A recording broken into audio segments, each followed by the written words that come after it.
Okay, we will make a start. Good afternoon, everybody, and to those colleagues watching us, hopefully in the UK, good morning, an early morning start for you. Thank you very much. We've just made it in time. I didn't think my first experience of Expo 2020 would be rushing across the car park to make it here on time, but we did, and that's the main thing. And it's a real pleasure and a real honour to be able to welcome you all here to this DMU Dubai EXPO event, Reaching the Global Goals, Integrating Sustainability into Higher Education and Research. The event's been organised by DMU's UN Academic Impact Hub for SDG 16, DMU's Sustainability Team, our Education for Sustainable Development team, who are collectively working on new strategies and seeking to implement new ideas as we work towards and realising the global goals, and of course our fantastic events team at DMU, and a great thanks to all of the organisers of today's event. So, as many of you, I hope, are aware, Montfort University is currently the UK's only higher education institution with UN Academic Impact Sustainable Development Goal Hub status, and the only one in the world with responsibility for SDG 16. Peace, justice and strong institutions. At DMU, that journey with sustainability and education began some years ago and led ultimately to the renewal of our SDG 16 hub status just at the end of last year. The launch of the SDGs by the UN in 2015 offered a new focus and impetus for activity in universities, leading to stronger engagement with sustainable development across the board. Universities can obviously play a direct role in the provision of quality education. That's SDG 4. But they can also make a huge contribution towards all SDGs in their teaching, research, outreach, commercial activities and internal operations too. I hope that we all agree that sustainable development in all its forms is important to us. A huge majority of students, by any measure, think that sustainable development is something that university courses should incorporate. We're developing a new sustainability strategy by bringing together and embedding across the institution the following three key areas of sustainable and sustainability activity: education for sustainable development, the UN Sustainable Development Goals and the SDG 16 hub activity, and DMU environmental management and a sustainable estates policy. Sustainability, therefore, is now a cross-cutting theme in our new DMU strategy, so that we can put sustainability at the heart of what we do and making it a real strategic commitment. What we teach, how we teach, our knowledge exchange, the products that we buy, the services that we contract, and the way that we manage our campus offers us loads of opportunities to make more sustainable choices as an honest and compassionate university community. We have to show leadership in demonstrating all forms of educational, environmental and social sustainability in Leicester, in our region and with our international partners. And that's what we're doing today. And that's what we did at the DMU Dubai campus yesterday. Universities and colleges are often amongst the biggest employers in a city and have influence on other big employers or on partners. Sustainability then, as a concept and a reality, resonates with students and it resonates with staff. People want to be involved and see how sustainability can have a place in education, in buying, in shaping the future of professions, fashion, engineering, lab sciences, nursing. Through our projects, we work to raise awareness of sustainability and encourage more sustainable behaviours amongst our staff and students. And we're beginning to see that now, and we'll hear a little bit more about that shortly. For our students, we aim to develop new sustainability skills and competencies to enhance students' employability and the student experience at DMU through sustainability projects that will encompass education for sustainable development, climate action, carbon literacy, energy efficiency and waste reduction. The sustainability team also provide placement opportunities within the team for students to obtain first-hand experience of delivering sustainability in a large organisation. In education for sustainable development, we are now drafting revised guidance for DMU taught courses and partnerships in accordance with the QAA Advance HE Education for Sustainable Development guidance, which was published in March last year. We will be incorporating ESD sessions and systems thinking into staff development, and we will expand and scale up our carbon literacy training across all areas of our university. We're looking to develop a standalone sustainability course at DMU and linking it with digital certificates. And we will continue with our student sustainability ambassador roles at DMU throughout this new academic year. In the environmental management arena, measuring success will be related to our setting of annual sustainability targets and related to procurement, water management, biodiversity, travel and transport, community projects, waste management, construction and refurbishment. Alongside this activity, DMU is committed to work towards net zero operations on our campus, and we will engage with stakeholders across the campus, both staff and students, and in the city to support this transition. DMU is committed to supporting the UN SDGs to ensure that all people can enjoy peace and prosperity. At the start of the academic year 2017-2018, so some time ago now, the university's public engagement team began to work with the United Nations Department of Public Information, the UNDPI. The UNDPI is tasked with raising public awareness and support of the work of the United Nations, and a key part of this work is promoting the SDGs. DMU and the UNDPI initially collaborated on a summit held at the United Nations headquarters in New York in January 2018, when DMU took almost 1,000 students. At that time, DMU was asked to create a network of international universities that were committed to promoting safety, dignity and respect for refugees and migrant communities. Led by DMU's public engagement team, this international network, known as Universities Joined Together, had grown to 42 universities in just 6 months and spanning 6 continents. DMU also developed a relationship with the United Nations Academic Impact, the UNAI, resulting in DMU joining this group in January 2018. The UNAI's initiative that aligns higher education institutions with the United Nations in supporting and contributing the realisation of the UN goals and mandates. UNAI offers a platform for universities to share best practice in all 17 SDGs with regular reporting cycles. In April 2018, another networking event at the UN headquarters, with DMU collaborating with NGOs and the UNDPI, demonstrating how social media can be a useful tool to promote positive messages of refugee integration. And then again in June 2018, at the request of the UNDPI, participants at the third network conference were asked to evolve the network, working towards the 17 SDGs. And in July 2018, it was announced that DMU had been chosen by the UN as a global hub for SDG 16. And as we've heard, this hub status was renewed in the autumn of last year.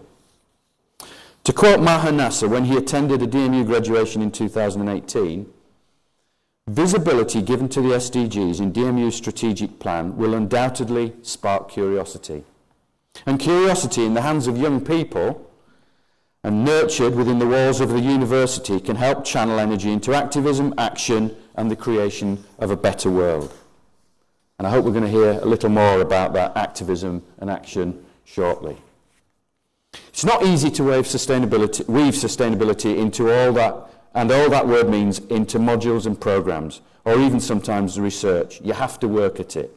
It's also not easy to audit it, to measure what you do have there, and to craft into it an education for sustainable development strategy. So we're going to hear today from some of our staff and students at DMU and at DMU Dubai who are succeeding in doing this, in bringing sustainability into business as usual teaching, into business as usual research, and for research students across a whole host of areas, from fashion to nutrition, from architecture to literature. And this is something that I'm really looking forward to hearing. We'll also hear from and be able to have a discussion with Maher Nasser. Maher is Director of the Outreach Division at the United Nations Department of Global Communications, and Maher is also the Commissioner General for the United Nations here at Expo. This will be particularly important as we've just had Global Goals Week here at Expo and here in Dubai, and it would be great to hear some of the ideas that have come out of that forum. So, thank you all again for attending, both at home in the UK and here in Dubai. And what we can do now is move into our first session, Education on Campus. And first of all, I'd like to welcome colleagues both on campus in the UK and here at Expo in Dubai. So we have two colleagues at home in the UK, Dr. Andrew Reeves, who's Associate Professor from the Institute of Energy and Sustainable Development. Welcome and good morning to you, Andrew. Nayab Mohammed, who is a DMU student in fashion and design. So welcome to you, Nayab. Both Andrew and Nayab are at home in the UK. And then here with us in Dubai, we have Dr. Shilpi Banerjee, who's the Programme Leader and the Sustainability and Corporate Social Responsibility Lead at DMU Dubai. Welcome, Shilpi. And Neil Jamani. Neil is a student at DMU Dubai and Vice President of the Sustainability Student Society at the DMU Dubai campus. Good afternoon, Neil, and welcome. Okay.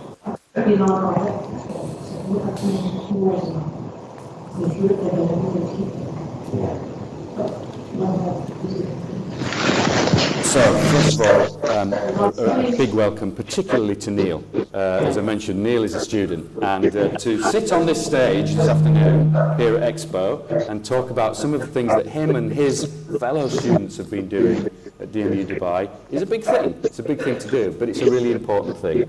Because as we talked with the students yesterday, one of the big things we need to do around sustainability is to tell other people about it and to tell other people what we've done. And Neil did that yesterday. We heard some fantastic stories yesterday, and hopefully we can hear those stories again and hear a little bit more this afternoon. If we could have, first of all, just a very, very quick introduction. I've introduced each member of the panel this afternoon, but it might be nice to hear how sustainability is important to them. So if I could start with Andrew first. Yeah.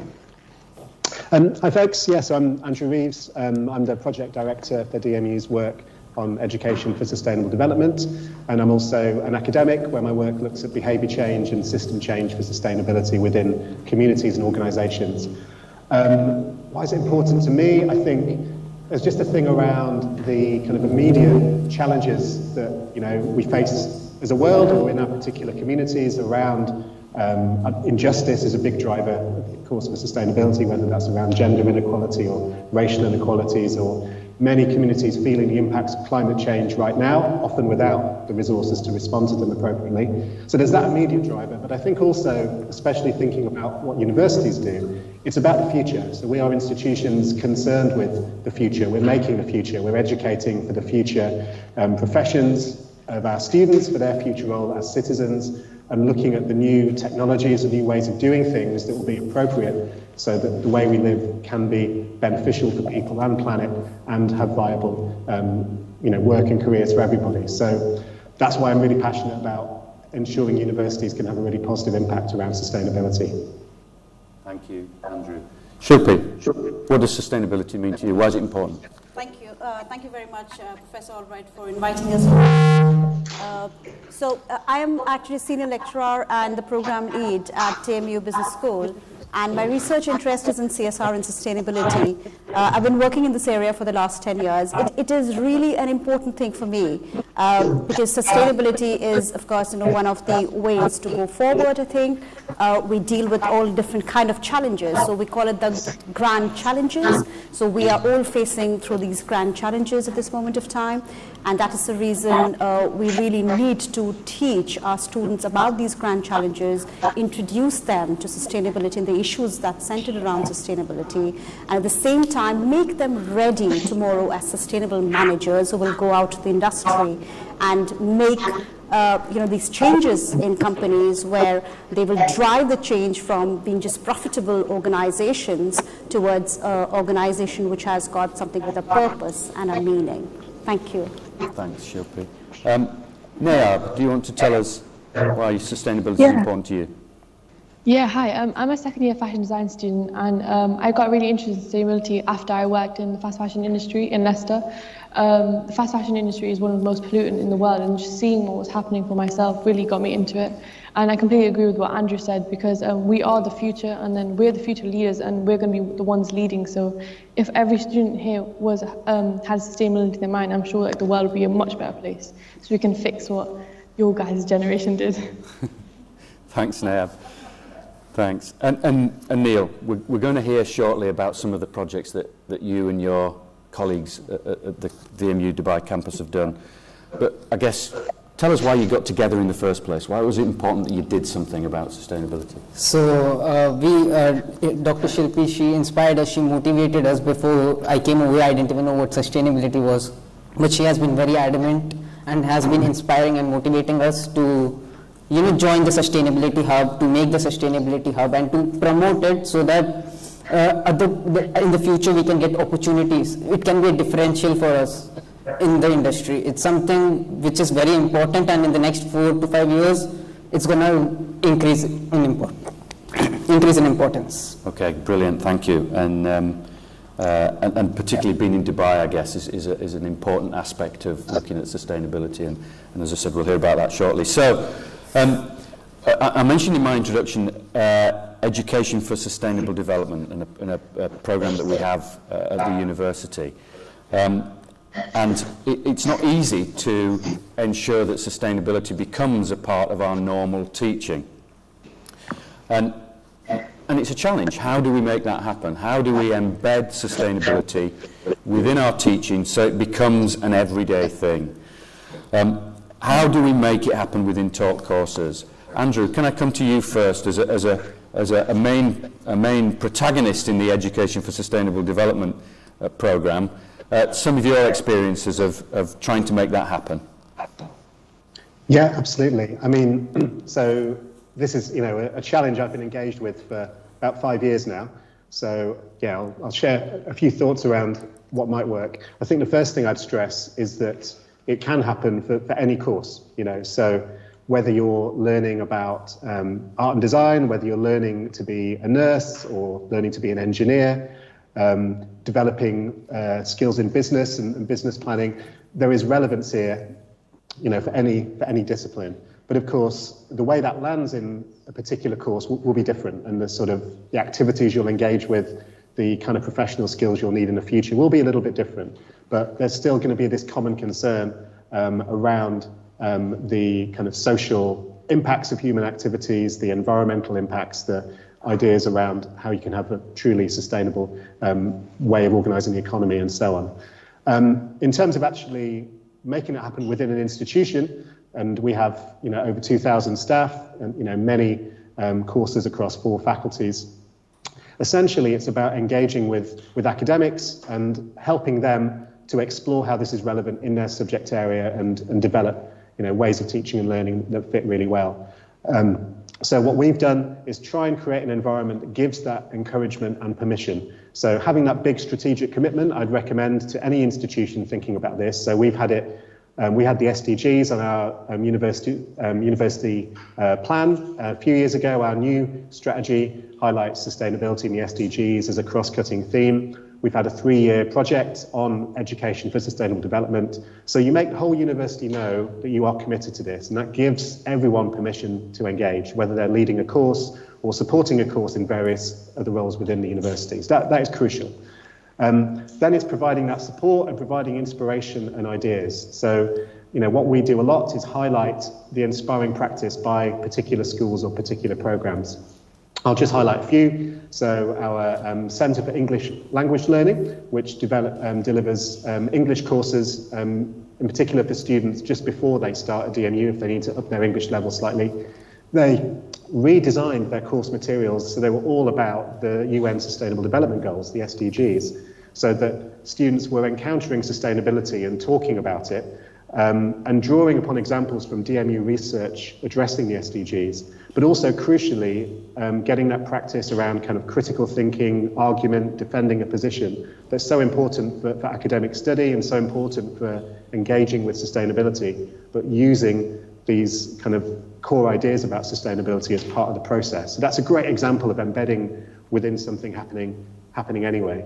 Many of our courses have great partnerships in the local community or internationally, which provide a setting for students to learn and apply their skills. So our engineering students, they take part in what's called Engineering Without Borders Challenge, where they're given a design challenge could be anywhere in the world, about a kind of a need in a community, and then they use their engineering skills in a group project to come up with solutions. So that's kind of engineering skills, but focused on sustainability and within their course. So it's developing that group working, that kind of solutions focus and that awareness of the challenges we face, and so on and so forth. So you can do this in any subject area, and it's not just awareness of the challenges, it's awareness of the kind of solutions that might be relevant in your subject area, and that wider discussion and debate around this agenda. Because the other thing to stress is that it's not, we're not forcing people to think in a certain way. We want critical discussion and debate around the relevance of these issues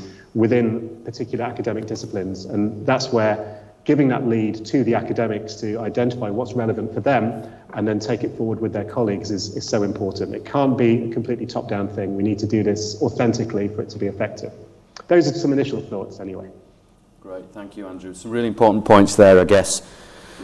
Your latter thought around not forcing people and giving people permission to engage, actually, both staff and students, giving them permission to engage. And the thoughts around, again, how we disseminate, how we use our partnerships within the university to disseminate some of that thinking. Shilpi, it's something that's close to your heart in terms of teaching.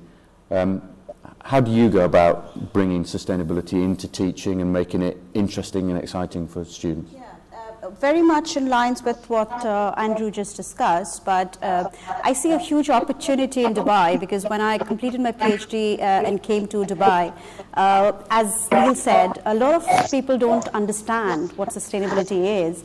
And that's a huge opportunity that I saw in Dubai, and when I come into the class, when I say that what is sustainability, nobody gives me an answer. I see that a huge opportunity as well, which possibly is possible in Dubai, which wasn't there in London. I realized that lots and lots of projects can be made here, lots and lots of different ideas can be made here.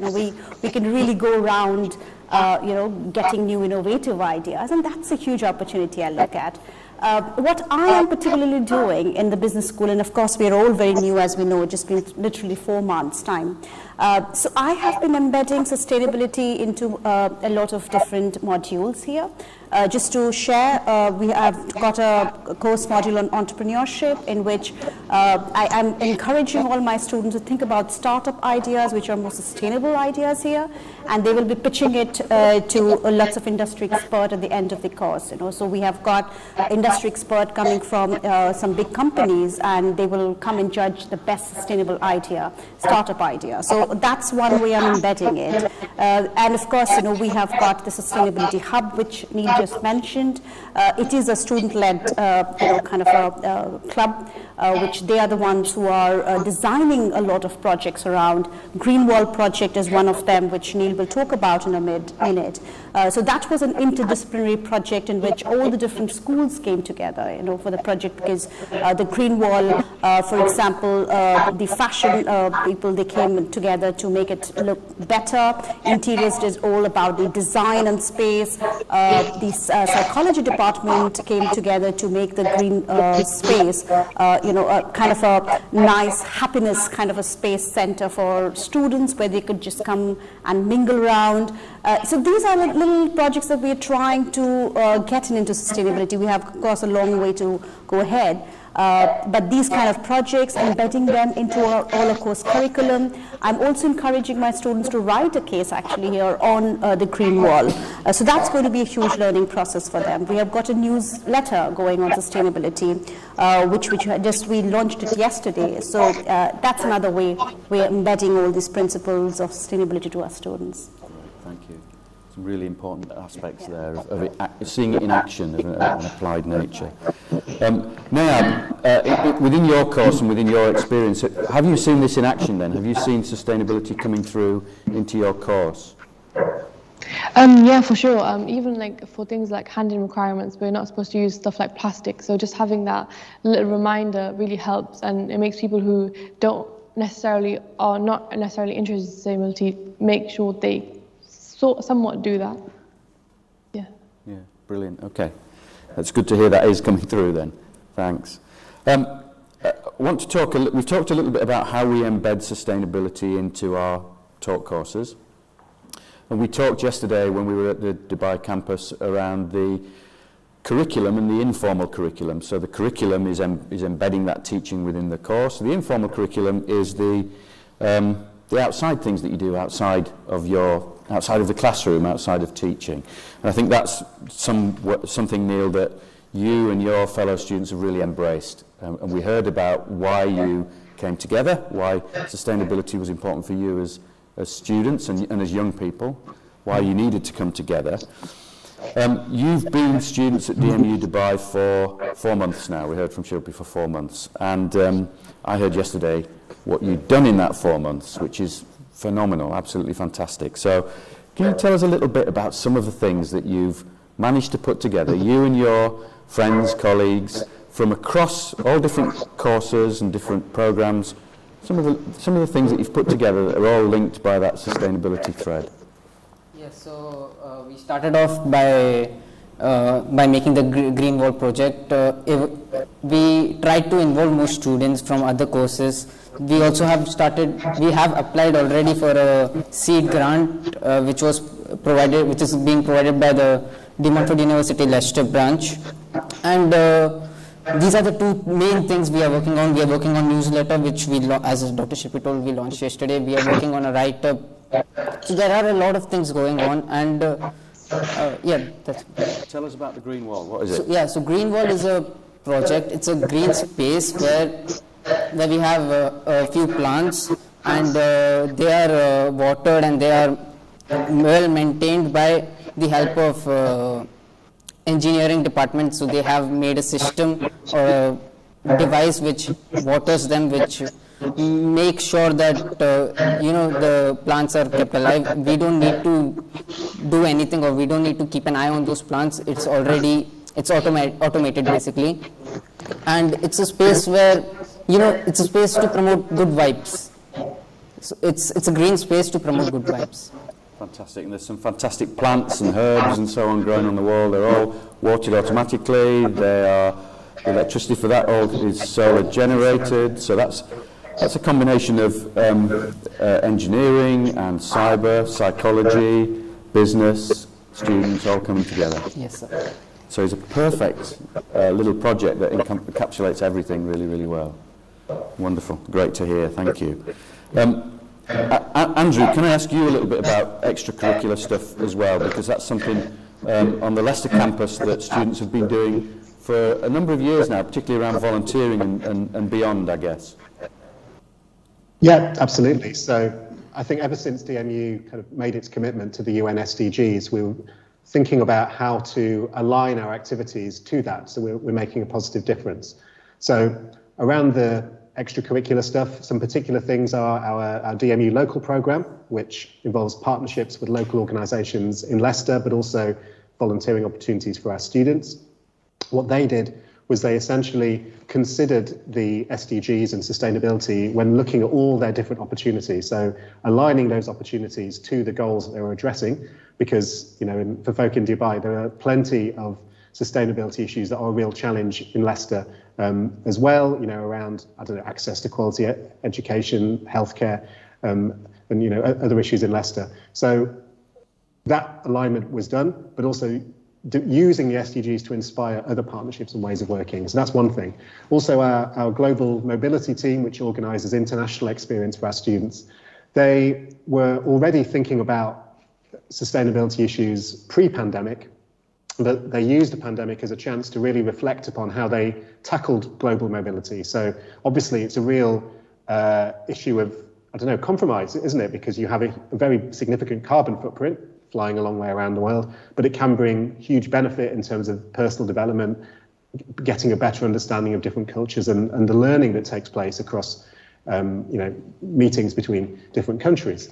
And so they have designed their program to have the opportunity for online experiences, for online training about how to be a sustainable traveller, but also really focusing in on the transformative potential of those experiences so it does contribute to sustainability.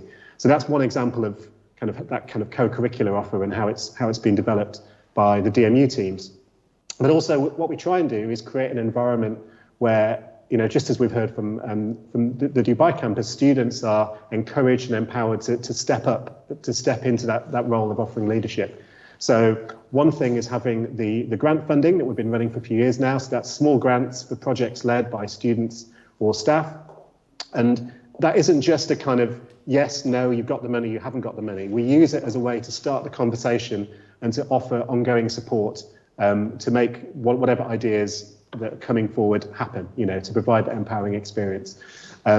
Likewise, we've launched a scheme this year at the DMU Leicester end called Sustainability Advocates, where we offer structured support for students to learn more and take action around sustainability, and then they get some credit at the end of the year through something on their HERE report, which sits alongside their degree, and a digital award as well to recognise their learning and their contribution and their reflection on that experience. So those are just some of the things we're doing, and as Simon said, we recognise that it's not just what you do in the course, it's that wider experience that really makes a difference. Certainly when I was at university, the biggest impact for me was something I did outside of my course, where I was involved in running a kind of student-run organic food co-op on the campus at my university, and we had a community of people learning together and acting together, and that's what inspired many of us to go on to careers in sustainability. So I really, really value that experience of what you do around your studies and providing a supportive environment for that. Thanks, Andrew. And I think, as we heard from Neil, that the things that you can wrap around your studies can act as a differentiator, can't they? Employability is an important thing for us at DMU and at DMU Dubai, and these extracurricular activities around a really, really meaningful subject can be a differentiator in that respect in terms of employability. Nayab, can I ask you as well, any thoughts about extracurricular things that you might have done or that colleagues might have done, or inspirational things that you saw that weren't within the curriculum but was something that you did outside it? Yeah, for sure. I feel like the DMU sustainability team in terms of extracurricular has been great. Like Andrew, I've benefited for so many projects. I was part of Map the System last year, which is a systems thinking competition, and it's hosted by Oxford University. And that was like the most revolutionary thing for me, because I actually dug deep within the system. For the longest time, I had these specific ideas and I'd been like thinking that were right for like 3 years, and then actually thinking about them, the ideas I had were not necessarily correct in terms of sustainability, because I actually thought about the whole system. So that's great, and I feel like that's something I can bring to years to come. And like, I want to start my own business, so that's definitely something that I can use. Also, I was actually part of the student allotment project, one of the people who helped start it, and now we're starting a dye garden, because the fashion industry is one of the most pollutant in terms of dyes as well. So imagine just being able to grow the vegetables on campus, dry them on campus, and then use them to dye our clothes, which will also be shown on campus, and just seeing that like whole system right there within like our reach, like within a few meters away. And it also reduces like miles and stuff like that as well. And a bunch of other projects like carbon literacy training, which Andrew has provided, and a bunch of other things like sustainability advocates, which I'm really a part of. And it's really nice to meet people who are so passionate, because sometimes when you meet people who are not so passionate, you kind of like get drowned down. But then meeting people who are passionate about sustainability really drive you to make these changes as well, with a bunch of other people. Yeah. Thanks. So it's maybe those extracurricular activities where you meet those like-minded people as well. It's not just about the doing of it, isn't it? It's about meeting like-minded people and sharing ideas. Thanks. Shilpi, we've heard a little bit about the students here in Dubai and some of the extracurricular activities. We've heard about that from Neil. Any other things you can add, or any thoughts for ideas for the future in terms of extracurricular activities? I think we are still at that point of creating awareness, frankly speaking, at the university. So we're really trying hard to create that awareness. And I think COP28 falls very nicely into this whole alignment of ours, and that we have got this first carbon literacy training, which we have just finished, and our students are all looking forward to that. I think these are huge steps that we are taking, and we're still into the awareness generation kind of mode. So, of course, they do a lot of posters and things we have just put across the university, We still have to take that a little bit further to that great leap of faith, kind of a thing, to get it in a bit bigger. The Green Wall project has given us a lot of hope, actually, and it does. I mean, we are pretty confident now that these kind of projects should be made much regular, and the whole teaching should be much embedded into our curriculum here, teaching curriculum. So that gives a lot of hope here, and the support we have got from DMU Leicester is very supportive there. So I do think we have a long way to go, but in the last 4 months' time, I think we have to all agree we have really done quite a bit of work here. That's fantastic. And anything on the horizon then? Anything that either you or Neil are thinking about next? I think the next big project, if we can have support from the industry and everyone, is waste generation project. That's something really we are talking about in the hub, because we really wanted to understand where is all this waste of DMU going to. So it all usually goes to landfills here, and landfills are a huge problem in the UAE.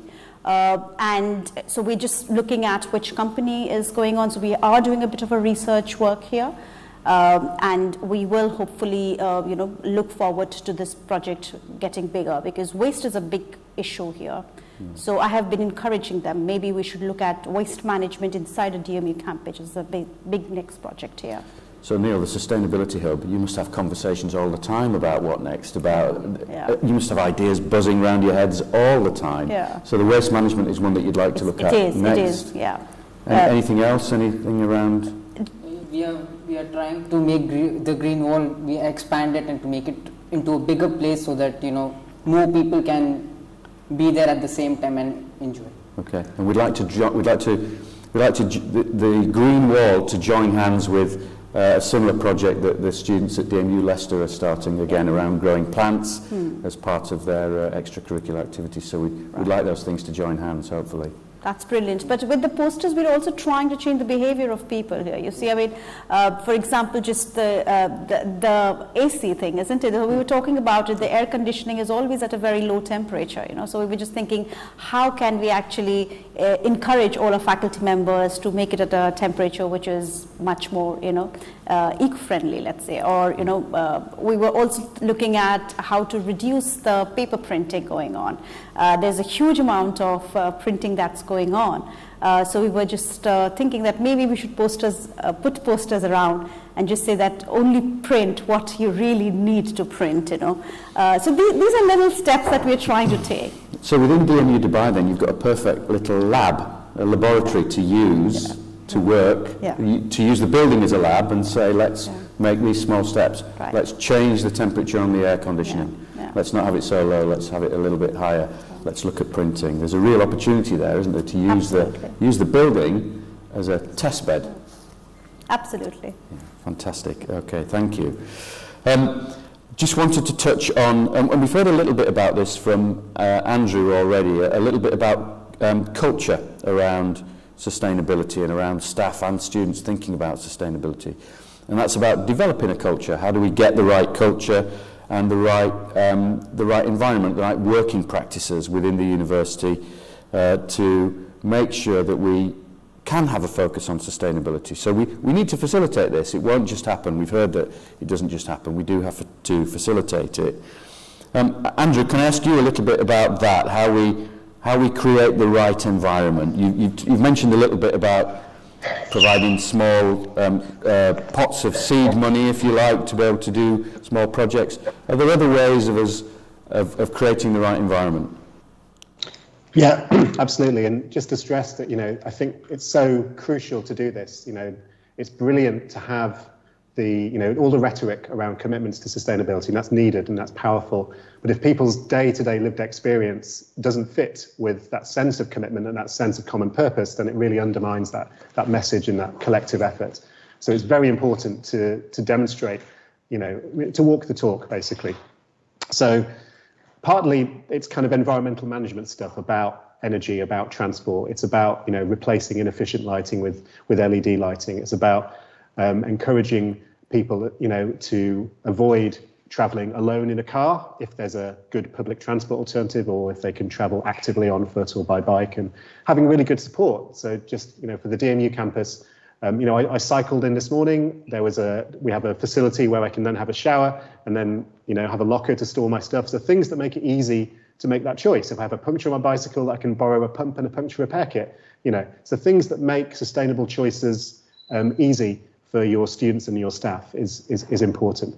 And also communicating that. So in our, marketing and media, kind of demonstrating that we are doing that, and having that dialogue. So if people are finding it difficult to make those changes, or are kind of locked into ways of working, like Shilpi's saying about printing, so we can hear why people are doing that and provide the support to find a different way of doing things that has a lower impact.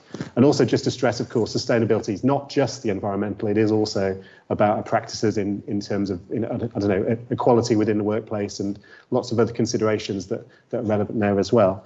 The other thing I think is around making it part of our processes and procedures, because that helps develop and support a culture. So just the thing that I've been involved with in the last month, we've been looking at re-accrediting many of our programs at DMU in recent months, and we have asked all of our programs to kind of tell us what they're doing around sustainability, and have conversations with myself or colleagues working on sustainability about how their course will relate to these themes. So again, that is one way of making it just part of the culture. Developing a new course, well, of course, you think about sustainability and the implications and the opportunities around that. So it's getting it into the all the operations and the processes, making it visible as much as possible. And I think there's more we could do around that. And really showcasing the great practices that are happening, which is, part of what we're doing today. Thanks, Andrew. Shilpi, that facilitation piece, making sustainability easy to do. You mentioned earlier that when you asked people what sustainability was, it's difficult sometimes for people to answer, and you either get no answer or a very, very long answer, because it could be lots of different things to different people. And what we've heard from Andrew there around making sustainability easy and facilitating it, is that something now on the Dubai campus that we're starting to see, that staff are beginning to talk about it and buy into it a bit more? Just wanted to share a bit of an anecdotal thing here, So at very beginning, when we were starting off with the Sustainability Hub, so we went down to our HR and our facilities, and we asked them that, we wanted to understand where is all this waste going and what are we doing with the waste. We really didn't get any answer there, because they didn't even know what is going on. And then as soon as we had the carbon literacy thing going on with Manjeet, and the minute she engaged all of us into the talk, we immediately saw the change, and they started thinking about it, and they understood the context of it, and we see such a big change in the way everyone in DMU is talking now about sustainability. This change, I really see it from September to January. I have seen this change coming in student, in staff, in faculty, everyone, So I think that's a very big thing here, you see. So as I'm saying, that awareness generation, conversation, dialogues, these are very important things. And just the very basic understanding has to be first generated, and then we can talk about how to solve the problems, So I think we're getting on to that phase, I think. Yeah. That's great. Andrew, Shilpi mentioned the carbon literacy training, and I mentioned it in the welcome part before the talk, before this discussion as well. Can you just give us a thumbnail, really, of the carbon literacy training program? Yeah, absolutely. So this is an initiative that was developed by the Carbon Literacy Project. You can look them up online, carbonliteracy.com. They're based in Manchester. And it's a very powerful way of learning the basics about climate change. In a nutshell, what is the science? What is a carbon footprint for you as an individual or an organisation? But crucially, what do you do about it? Because it's all about recognising that we all have some agency and opportunity, just as we're seeing from the contributions from the different panel members today. So we've done that for our staff and our students, as an optional thing that they can take part in. We're in the midst of doing it for DMU Dubai, so we delivered it to the academic, to the leadership team, I think last week, and we'll be doing it for the students over the coming month or two, I think. But also, actually, we're also in the process of delivering it for organisations in the Leicester area. So we've got funding to deliver it for small businesses and the voluntary sector, because a key part of this actually in the wider economy is for everyone to understand what is climate change, why is it relevant for me, and what do I need to do about it. And so that's the thing that is DMU's role as a kind of a hub for sustainability within its wider community.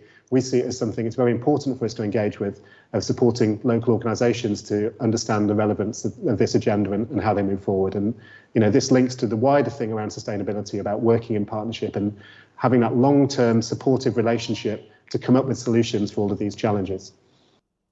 Thanks, Andrew. Nayab, just going back to the comment around making sustainability easy to do, both within the university and out with the university as well, I guess. What's your experience been of that in terms of things that you've seen or felt that have made sustainability something that you and other students can embrace? Yeah, well, I feel like from a student perspective, like the best thing is having people like you, Simon, like you, Andrew, and like you, Simon, because it gives me the confidence that my ideas will be heard. So like the fact that you guys exist, now I know, like just the other day I emailed someone because I knew that they cared. But before I knew that you guys existed, I didn't even like have the guts to I wouldn't have the guts to email. So I feel like that's a really key point, and getting that out there that you guys actually care is amazing, because I know that you're up for collaboration. I know that you will listen, and I know that you guys want to do this. So, yeah, that's a really key part. Great, thank you. That's great to hear. Thank you.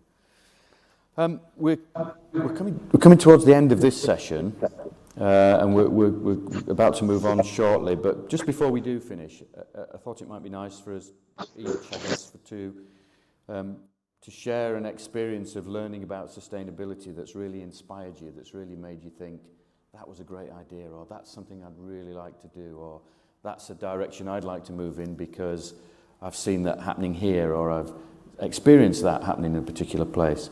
Shilpi, is there something that's really inspired you, something that you've seen? I have to say plastics. The use of plastics in UAE, in all supermarket, is ridiculously high, and people really don't care about it. So I went on talking to waitress manager and managers in Spinneys that. So they actually told me that they have used every single thing. They put some 25 fills for every bag. They tried that technique. They told them that no more bags allowed, everything, but they just have failed miserably. So they're again back to all plastic bags there. That's something really has been kind of a changing moment for me, as well as my son, actually. So we started off using cotton bags, cotton cloth bags, and we got back to India and made a couple of them, and we always use it for any kind of grocery shopping and things like that. We realized that it is we who can change things, and so these are huge, things that I think we can. They might be small, but we can have a huge impact on that, I guess. So an inspiration born out of frustration, actually, that wasn't moving, that aspect wasn't moving. Neil, is similar for you? Is there anything that's really inspired you to think about sustainability? It has to be Dr. Shilpi. We haven't heard a lot about sustainability in our schooling years. After coming to university, she was you can say she's the godmother for sustainability. She has been inspiring us to, focus on sustainability, and I think she's the best inspiration. So she's the inspiration. That's fantastic to hear too. Nayab, an inspiration from you, something that's really inspired you? Like last year we had something called the Eco Cafe, which was where a bunch of people who care about sustainability come together, and just to see that many people cared really inspired me, because I believe that we can do something when people come together.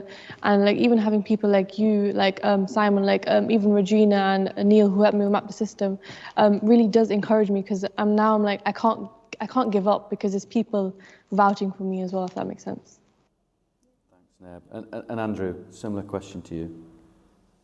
Yeah, just reflecting on this, I think for me, my sustainability apprenticeship, you could say, was not stuff I did within the university at all. It's stuff I did in my 20s when I was traveling, volunteering on organic farms, getting involved in community projects to do the recycling, because there was no doorstep recycling service back then. So actually doing projects with other people and that sense of learning and kind of common purpose you get from that. And that's why I'm really passionate about creating kind of real life learning opportunities for students where they get involved with projects, you know, tackle the issues and learn from the experience, because I think that's so powerful. Thanks, Andrew. And I think that is a really major point around students getting involved. And we're lucky, I guess, in higher education to see students getting involved in these kind of projects and to see it coming up from the students, actually, not, I think Andrew mentioned earlier, not telling people what to do around sustainability, but seeing it grow from the students and suggestions coming from the students. This is exactly what we saw with Neil and his sustainability hub and his colleagues in the sustainability hub, that it's coming from the students and having that permission as students to do that and having that permission as staff to do that is really important to us. And we heard also a little bit about confidence to have ideas, confidence to think of sometimes weird and wonderful ideas actually that we might want to embark upon that might make a small difference. And I think that's what we're seeing and what we've seen in part of this discussion, I think, that there's some great things coming out from our staff and students. Okay, can I thank all 4 of our contributors, or can I ask you to thank all 4 of our contributors? Thank you all, and thanks particularly to Neil and to Nayab for joining us for the discussion this afternoon. We'll move on now to the next session. Thank you. Thanks.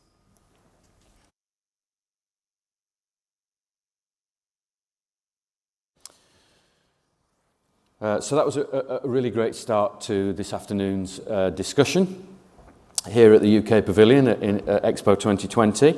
And it's a real pleasure to kick off our next session, which is a presentation by Jessica Jin, who's a senior lecturer in nutrition in the School of Allied Health Sciences, in the Faculty of Health and Life Sciences in DMU Leicester. And Jessica's going to talk to us about nutrition and contemporary global issues in food, nutrition and health, and particularly, and the important bit, I guess, how DMU is helping to tackle this. Jessica. Thank you very much, Simon. I'll take off my mask if you don't mind. So, lovely to meet you all today, everyone, and it's such a great honor for me to be here to give this talk, and thank you very much for everybody who is supporting the event to take place. So, as Simon has introduced, my name is Dr. Yannan Jessica Jin, and actually I sit in the School of Allied Health Sciences. And today I'd like to give you a little bit glimpse of the. I'll try to point it, but it does not. Anyway, so I'd like to give you a bit glimpse of the contemporary global issues in food, nutrition, health, and how DMU is tackling them. So just to start with, I'd like to give you a little bit of self-introduction, okay? So just to introduce myself, as Simon has kindly introduced, I'm a senior lecturer in nutrition at DMU, and I'm also the deputy program leader of the program, a Bachelor of Science program in nutrition. And I'm also, beyond my teaching daily practice, I'm also a researcher in nutrition, and particularly in the area of the cardiometabolic disease prevention, and also in population health, mainly focused on child malnutrition in England and also worldwide, and also in addition to the aging groups health status. So if you look at, so this is the area I mainly focus on, the cardiometabolic research-wide, I'm focused on type 2 diabetes and genetic fat disorder disease called lipedema. And so that is a population health about child and aging groups. And last but not least, actually, beyond all the research as a food scientist by my initial training, and I'm also very passionate and also have been involved in a few food development projects in England and also with overseas companies. So, and also very recently, just before, I think it's between 2019 and 20, I've been involved in a knowledge exchange study, and then that's in collaboration with South Africa group to develop an indigenous crop-based food product. So that's just an overall overview about myself in a nutshell. In the next 20 minutes or so, I'd like to give you a little bit, I'd like to bring you through the global issues and in the area of food, nutrition and health, and also to showcase some of my research works linking to that field, and also how actually my research works can support to link with the key SDGs. So here are the 3 contemporary global issues I will talk about today relating to food insecurity, and malnutrition and certain chronic disease epidemics. So first of all, I'd like to bring you with a very important concept, which is food security. I'd like to kindly ask you to help me define it. So, so what would you think a food security refers to? So there are 4 options here. One is a regular access to sufficient food, then nutritious food, and both above or neither of the above. So could you please kindly raise your hand if you would think the first option is yours? I mean, if you would agree with the first option, which is sufficient food. And how about the second, nutritious food? I believe the second option. Yes, and thank you very much. So how about the third, both of the above? Okay, thank you very much. Majority of the floor. And how about the fourth, last one? Okay, I'm glad to see nobody selected the final one. So actually the right answer is the third, both of the above.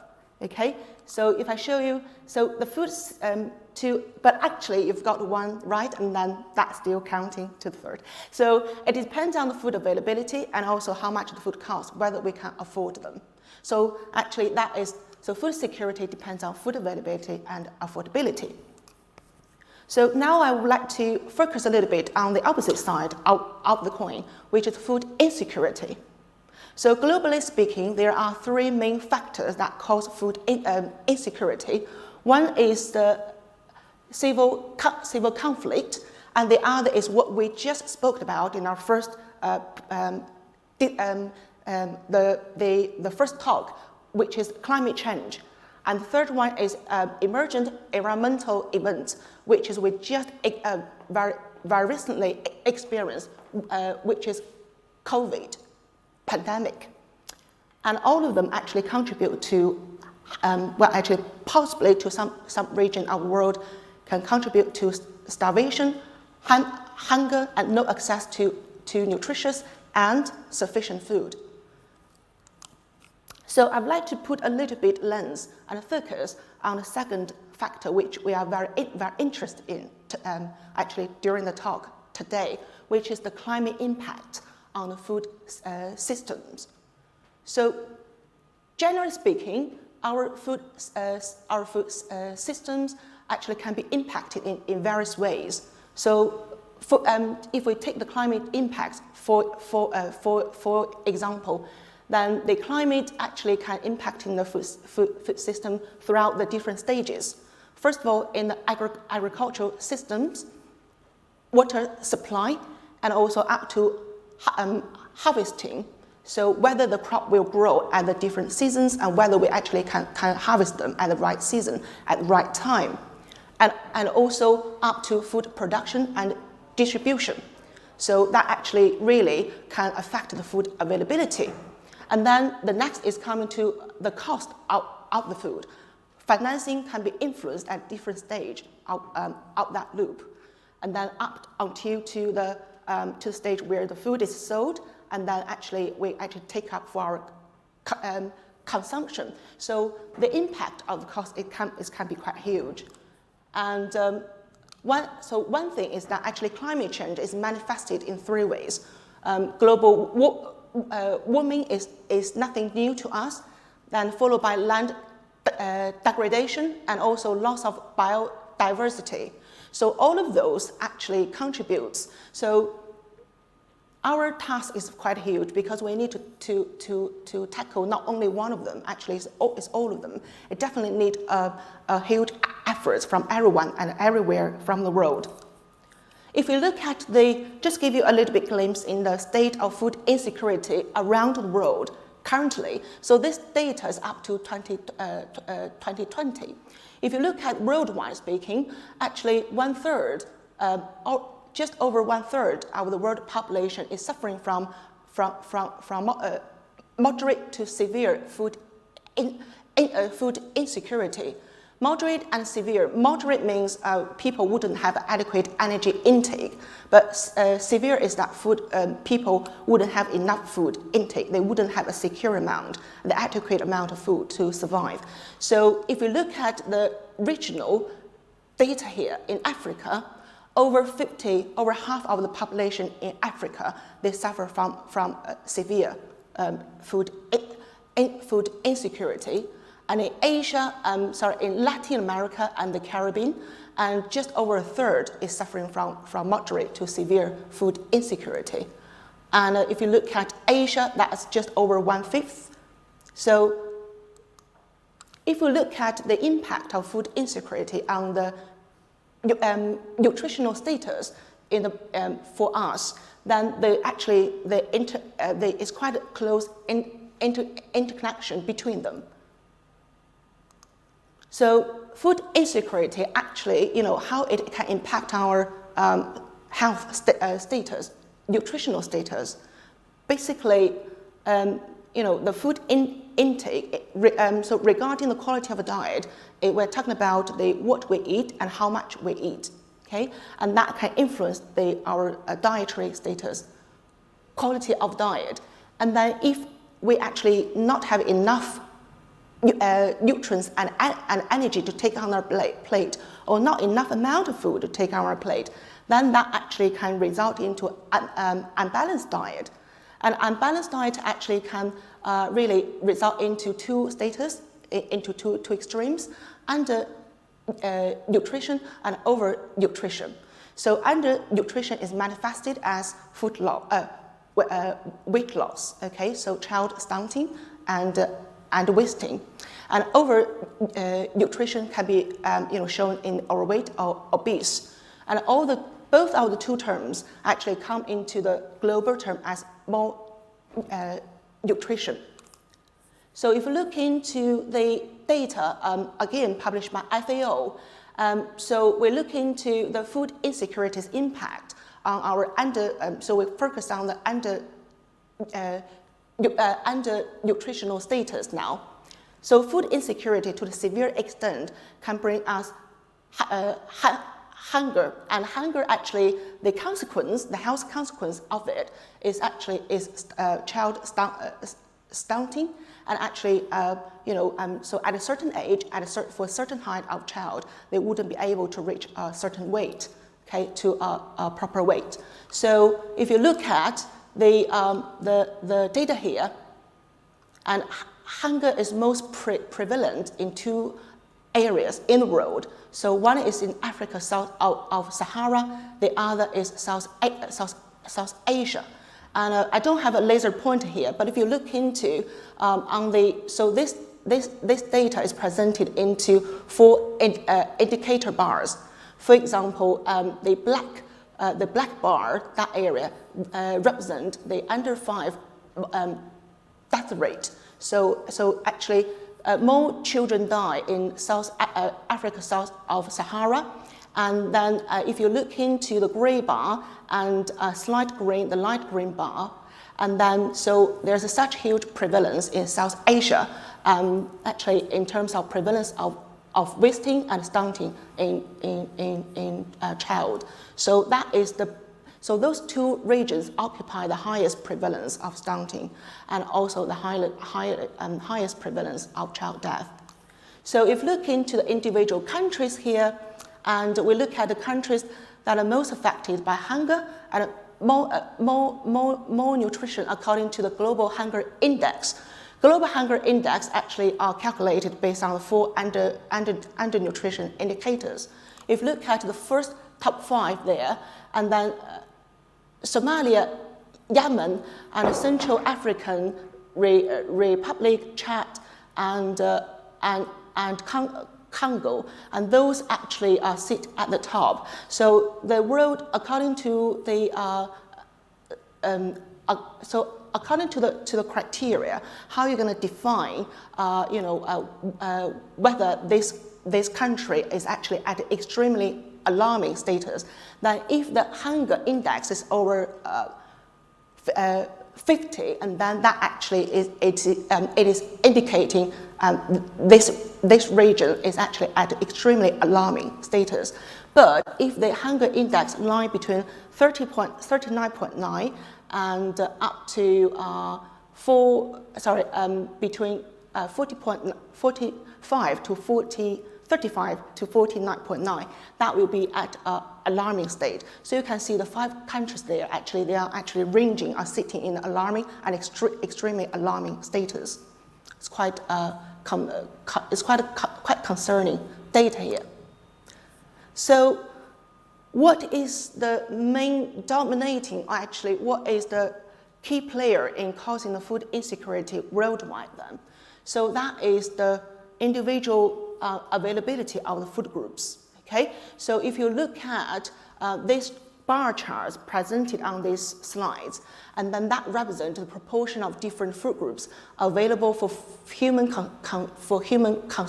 consumption, and that actually differ across different income country groups. So if you look at the first one, we talk about the energy dense food, okay? So the light blue and brown represent fish, meat, sugar, and fats. So they actually rich in energy. And if you look into the high-income countries, they actually, they own or they possess a much higher proportion of the food that is contributable to their plates than comparing to the low-income countries. And then also similarly for egg and dairy food, they are also energy-dense food for in protein and fat. They actually occupy 10% in high-income countries, and then only 2.6% in low-income ones. And very interestingly, if we think about fruits and vegetables, they are actually green foods. So they actually also be occupied at a higher rate in high-income countries comparing to the low-income ones. And low-income, but actually it's not that huge difference between the two groups comparing to the other type of the energy-dense foods.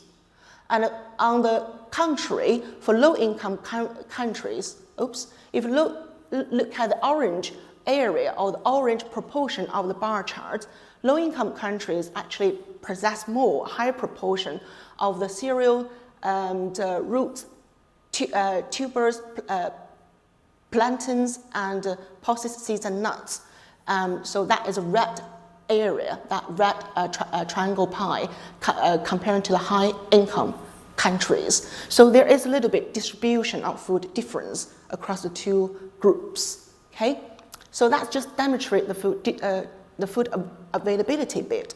So if we actually pause and have think about this question, whether actually high-income countries has got 100% of food security there, whether they actually can afford everything on their plate, or in other ways saying whether they actually can really be confident to lead a healthy eating diet. So I will show you the rest of slides, and then we can draw a conclusion on this. So when affordability actually comes to play in the game, probably the situation or story may change. It's because when you look at a healthy diet, when we actually talk about a healthy diet, according to WHO 2021, and we talk about at least 400 grams of fruit and veg on your plate, okay? And so, that is just one factor determining a healthy diet. So in a nutshell, in an umbrella, healthy diet ensures energy sufficiency. So first of all, we need to actually be full, and then we have to be fed with enough food. And then the other is nutrient adequacy. So we need them, not only energy, but we need macro and micronutrients to survive, to function, and also food group diversity. So in terms of, for example, the variety of fruits and vegetables on our plate, because different food have got different nutrient profiles. So we do need them, and so the food balance on our plate and food diversity is very essential. If you look at this table here, so in the first row, if we actually look at the worldwide speaking, a healthy diet with everything on, with a diverse food group distribution, and then is, so that's showing in US dollars, okay? So that's just a one meal cost, okay? Actually sorry, not one meal, it's one day cost per head, per day. So it's 3.75. But if you compare with nutrient adequate diet, that is 1.6 times more than that, okay?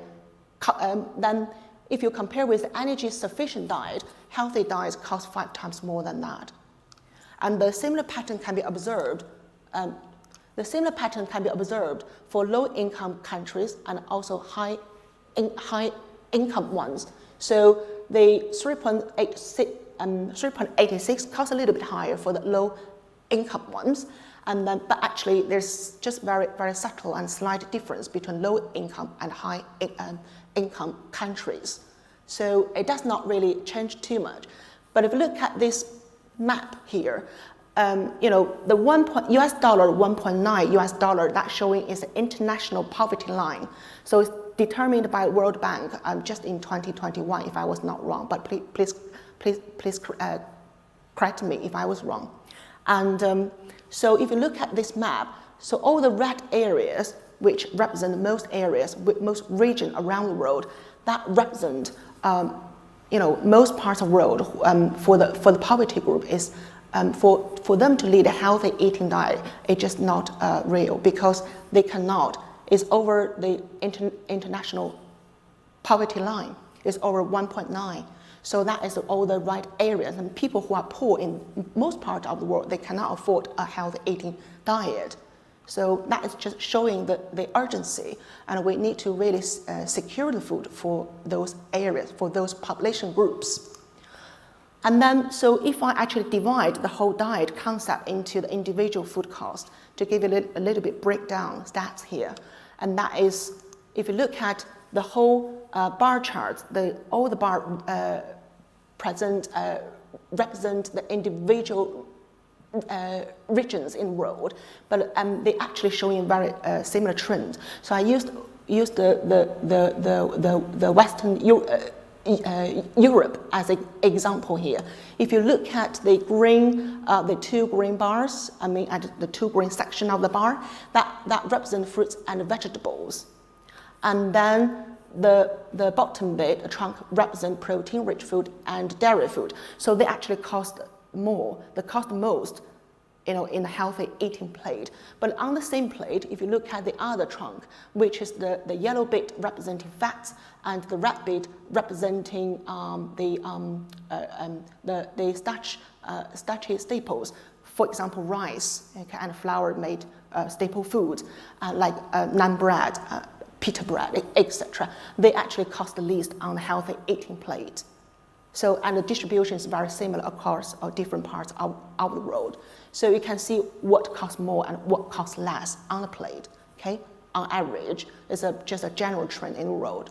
And if you look into, so if we actually reflect back to what I just talked in the 2 slides before, so in high-income countries, we got, well actually, high-income countries, they got more availability in terms of fat, sugar and energy-dense food, and also overall the fats actually cost less. So for people who couldn't really afford the healthy choices of the food, they actually more or less tend to shift towards more affordable choice.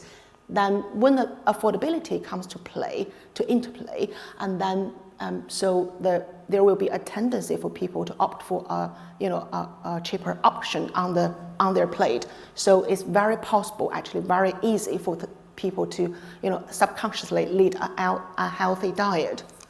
So what if actually the diet actually shifting in favor of fat and sugar, that will really leading to an increased rate of obesity and overweight. And if you look at the obesity atlas and in the world, and you can see this map represents the obesity prevalence in worldwide, and that's the data got from WHO 2017. So we focused on the green, on the two areas, two color code. One is the dark blue or purplish and it's navy blue. The other is dark green. So dark blue represent the regions in the world which has got over 30% of population who are obese. And whilst the dark green area represent the region in the world actually got between 20 to 30% of their population being obese. So the dark blue area represent America, is just on the left, and then in a center bit is Egypt, Turkey, Libya, and Saudi Arabia. So actually those are the countries actually got the very highest proportion of obese population. And the green, very light green area, they actually got the least occupation. So, of course, overweight and obesity, they actually can cause various health issues. They can impact our health in different ways. So widely speaking, they actually linking with the increased risk of CVD, so that is cardiovascular disease. And that actually, worldwide, that actually accounts for 32% of death. Total death, and diabetes in the world, and also different types of cancer, for example, breast cancer, and also arthritis is very common one. Actually, can be exerted from the impact of obesity. So, if this trend of consumption, if this dietary pattern continues and there's no action, no immediate and bold action going towards it, then we are actually predicting there will be an increased cost of diet-related health cost. Then health cost will be projected as $1.3 trillion in 2030. Okay, so as shown by this bar, by this bar chart here. So now, actually, it's very obvious. It's definitely a very global and a long-term challenge for us, and a long-term puzzle for us to solve. And I definitely need really a concerted effort from everybody and everywhere in the world to act upon it immediately. And DMU actually is contributing to tackling those issues. And also DMU is currently on the Sustainable Health Agenda.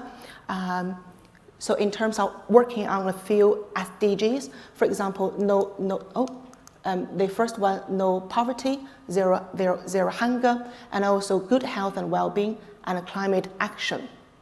So I would like to quickly, I wouldn't bore you with too much of my research work details, just to showcase, to link the research work have been done at campus, and then actually interlink or closely link to those SDGs. The first line of my research falls into the food insecurity and climate change, and under that theme, I involved mainly in two projects. The first is actually the first project was to develop indigenous crop-based a cereal food bar, and then actually that's in collaboration with the Council for Scientific and Industrial Research from South Africa. The second one is actually will be delivered this March until October time. That is to encourage school children in the local school to grow vegetables, herbs, and fruits, and also to make them more aware of the importance of a healthy diet and also just to encourage them, to develop, help them to lead a healthy eating behavior in their early years, in the early stage of development. So the second, so that project, the Grow Together project, also falls under the second theme, actually. So because the obesity, childhood obesity is rising very much and in the country, so that project could actually be oriented to tackle that issue. And also we will actually encourage parents of children to get involved in that growing study. And also along the malnutrition line, I have just completed a project in collaboration with our internal partners and also partners from Tanzania. So that is a global challenge research fund sponsored by Innovate UK project in tackling child malnutrition. Actually, the prevalence of undernutrition is very high actually in Africa. So that's how the project was initiated. So we just completed the project, and then we will analyze the data, and the report will be, hopefully, in press soon. So the final one is good health and well-being. So I've just established a couple of projects along the line for the prevention and management of type 2 diabetes for general UK population, and also targeting at working professionals.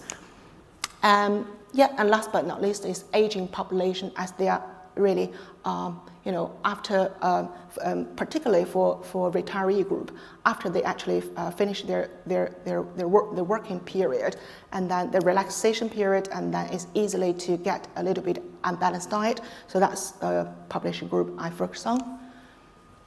So finally, I'd like to just touch on the programs actually in our school. We got the fairly new program. One is the program I sit in, and the other is the MSc program Global Health, and finally is MSc Advanced Biomedical Science. We, as a university and also actually as in school, we are committed to applying the latest research in our teaching, and also we try to inform, inspire, and equip the next generation. There are certain modules that actually related to the certain SDGs, which I've just shown to you in the previous slides. So, for example, BSc Nutrition, we got Global Public Health, and MSc Global Health, we got Health Promotion and Education module, and also Clinical Nutrition, that's really targeted towards the non-communicable diseases like cardiovascular disease, type 2 diabetes, and cancer.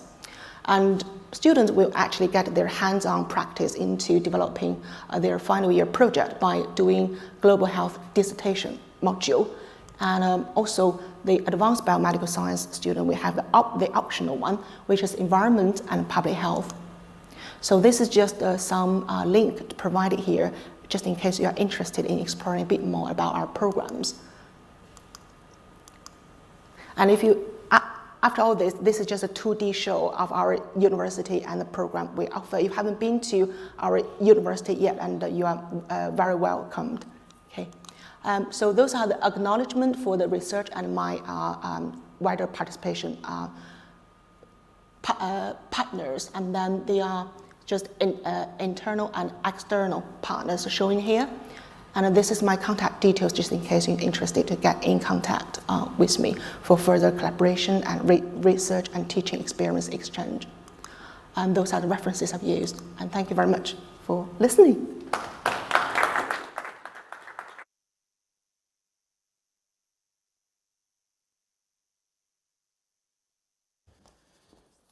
Jessica, thank you very much. A lot there, a lot of information around nutrition and food security, particularly around insecurity, malnutrition and disease, food availability, and particularly at the end there, the health impact of that. And I think thoughts there also around how climate change might impact food security and nutrition, I guess.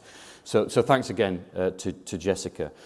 On to the next session now, and I'd like to welcome again colleagues to the stage who are with us here at the UK Pavilion at Expo, and also colleagues who are joining us from Leicester. So to join us here on the stage and to chair the session, Vigisha Golpala Krishnan and Dr. Manjeet Raidon, both from DMU Dubai, and then to join us from Leicester, Dr. Amal Abduzainab and Catherine Livingston, Dr. Amal from Architecture at DMU and Catherine from Contour Fashion, or the Contour Fashion Innovation Programme. So could you welcome colleagues to the stage?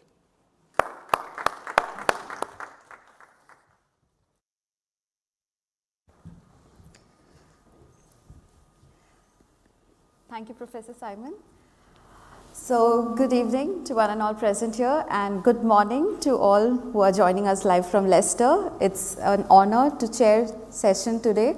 We'll be discussing about how we can build bridges, cultures and conversation. And I would like to just introduce myself. I am Vigisha Gopalakrishnan, an architect by profession, currently working as a senior lecturer and program leader at the Montfort University, Dubai in the interior design department. Welcome all of you. It's been a great session. We had wonderful sessions in the first two half, and now we'll move ahead with our next session. So let me just introduce you all. It's already done, but still I'll just introduce you all to our panel members. We have Dr. Manjeet Raidon, we have Dr. Amal Abduzainab and Dr. Catherine Livingstone present here. So could I please ask each of you to please introduce yourself? Dr. Manjeet, could you please start? Hi everyone. Yes, so I'm Manjeet. I am the DMU Dubai Provost. I'm also an academic in the Faculty of Arts, Design and Humanities in DMU in the UK. And my own sort of research field is very much in the area of literature and film. So I look at the fiction of women writers in North America, so particularly Canada and the US. And I'm particularly interested in the fiction of underrepresented groups, minority groups, so that can include African American, Native American and also South Asian. So very pleased to be here today. Dr. Amal? Hello everyone, I'm Dr. Amal Abduzainab. I'm from architecture background and I'm a senior lecturer based at the School of Art, Design and Architecture. Hi, Catherine. And hello everyone. I'm Catherine Livingstone. I'm the program leader for Contour Fashion Innovation, which is an MA program at DMU in Leicester. Thank you. So we really have some great panel members who are present here today. Let's just begin with our conversation today. Can each of you just share in your experiences about how you think we can build in bridges and provide high quality teaching across disciplines, and if you have had any experiences that you would like to share, what has worked with you all or something that has been like very special and you feel it's really working well, if you could just share in your experiences. Dr. Manjeet? Yeah. So I think building bridges is absolutely critical in terms of how we work together.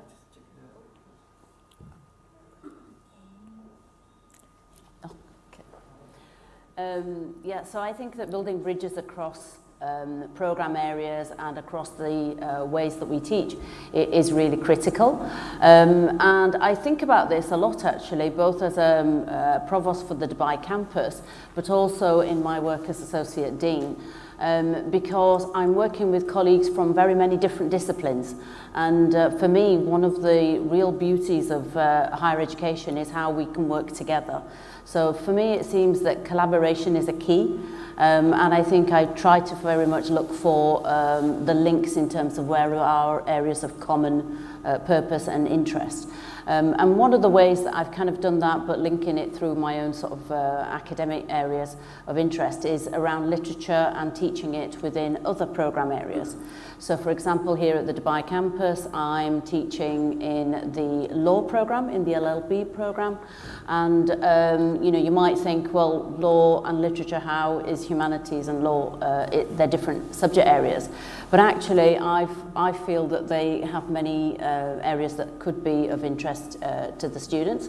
So for example, law tends to focus much more on interpretations of fact, tends to be very sort of focused around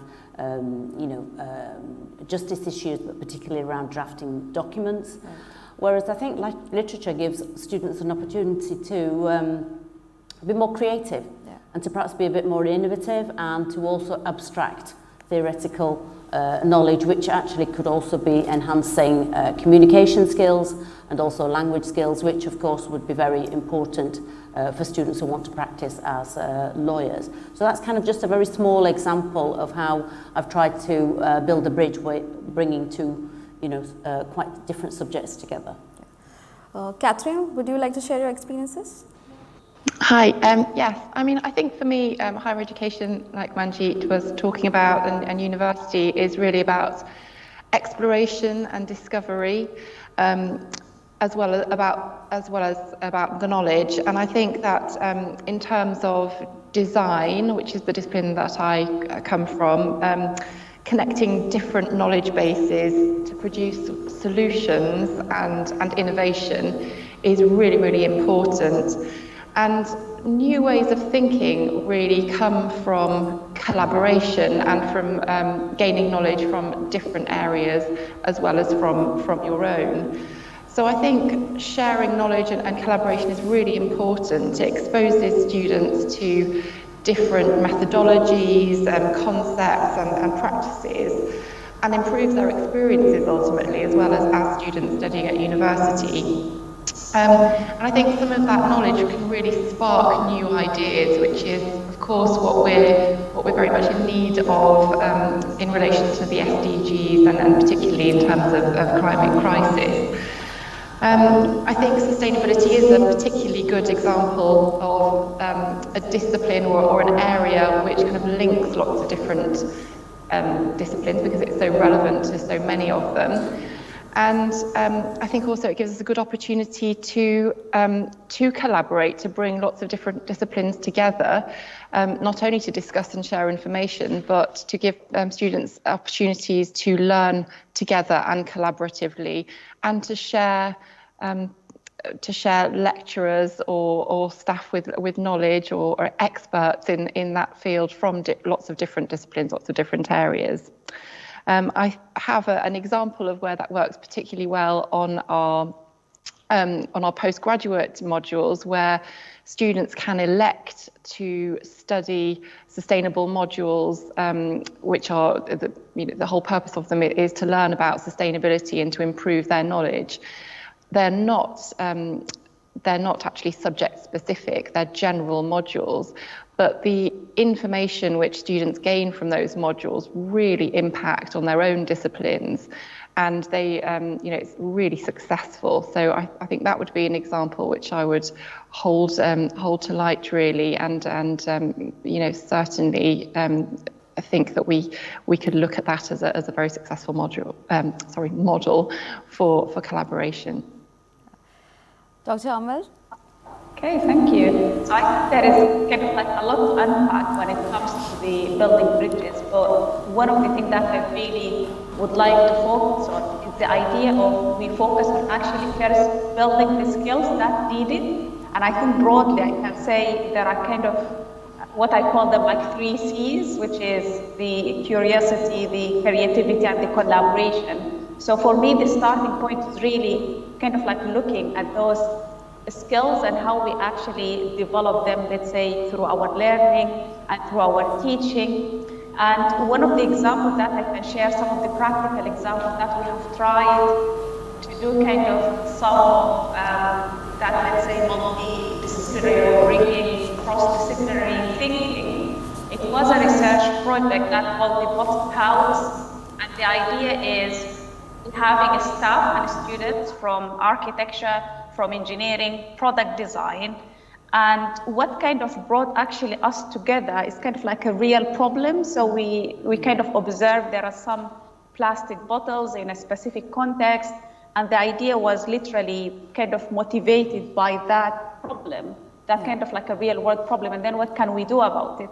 Can we suggest solutions? And what worked at the end is we kind of had the process of actually turning those plastic bottles into building materials to build the walls for that house. And then we kind of like did a smaller scale project, implemented that in practice in a context in Nigeria. And there was like a lot of learning. I think what worked is the process itself, the idea that we came together and how we have done this, and bringing students on board.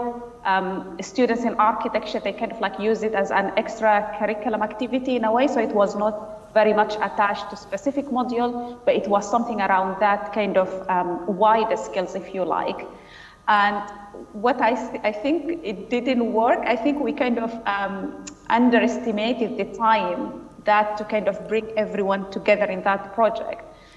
We definitely underestimated the time, and I think that's one of the lessons that we have kind of like taken forward, is when we trying to build those bridges and when we try to cross those disciplines, we do need to accept there is a lot of time involved, and I think that's part of the process. Just to add on to that, what I also personally felt was at the DMU Dubai campus, we had a smart green wall project where all our students from different disciplines, from business management, engineering, cybersecurity, interior design, they all came together, psychology, they all came together to work on this smart green wall project. So as our role in terms of design, we gave them solutions on, which sustainable material would fit in best for the green wall. And it was interesting to see how students, how well they could learn about, gardening. For example, gardening is something which not everybody are comfortable or they do not know much about it. So it was pretty good to see all these students working together, learning about the different plants, herbs that are available, because it's more towards the landscape architecture side. So not everyone would know more about it. So it was pretty good to see all of them, collaborating together, understanding how automated systems work, how solar power works, how solar energy comes into picture when you are designing a smart green wall project, how the water, how the plants can be watered automatically with the help of cybersecurity students and faculties. So this was a pretty interesting project which we could work together, and all the students, they thoroughly enjoyed it, they could learn so much. And now we are also similarly working on another project by the Road Transport Authority, where we have the cybersecurity students, interior design students, and the mechanical engineering students who are working together on a project on hackathon, where they will be giving solutions to the government, the RTA government, on finding some, designing a prototype where, it will help the Dubai government build something sustainable in future in terms of roads and transportation.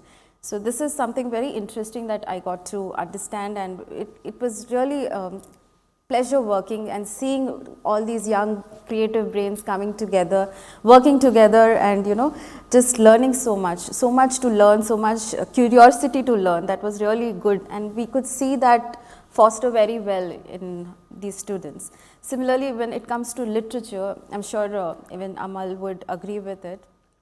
When we have to describe design, or when we have to write something about design, we need to present it well. We need to have that caliber to write well, present our design well to the client or explain it well to the client.